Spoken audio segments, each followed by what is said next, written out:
որպես թուրքի տականք, թուրքի մնացորդ,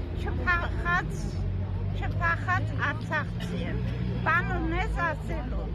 թուրք ես, թուրքից ծնված ես, ուզում ես Հայաստանը թուրքին հանձնես, դա քեզ չի հաջողվելու, դուսկի քո տունը չես կարողանում ղեկավարել, խելապակասես,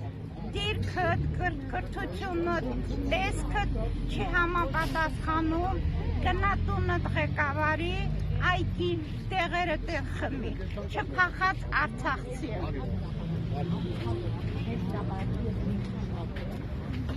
Դուք ևս չփախած արցախցի ասացիք, այդպես եք մեկնաբանում։ Ես շատ հասցրել ասեմ, ապրում եմ Նորքի 5-րդ զանգվածում, արի բռնի տա, շուների թողարկի թողքան տա։ Ես էլ եմ Արցախից, ես շատ վիրավորվել եմ, որ իմ հայս, իմ հանրապետության վարչապետը, որը որ 20 թվականի թշնամին իմ տնից վիդեո Նայինե խանում, էսա բերեմ տամ ձեր հանրապետության վարչապետին, Նիկոլ Փաշինյանին, ես նա իմ հայս է ու ես նրա հետ կռվել եմ, լեզվակռիվ եմ արել, որ դու այդքան չկաս, բայց այսօր իմ հայս, ես ուղղակի շատ վիրավորված եմ, որ իմ հայս մեզ արցախցիներին, իր հային ասում է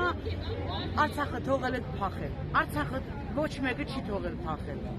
Արցախը իզ նման հայերը Արցախը թողալ չփախալ, միջև վերջել Արցախում ապրալա, Արցախում ապրող սերունդներին էլ մարտականա դաստիարակել, որ ովքեր են որ ասել են խոխեք հունցիկ, ասալա միշտ ենք մարտական։ Կներկայանաք դուք ձեր անազգանունը։ Նայինե Գրիգորյան։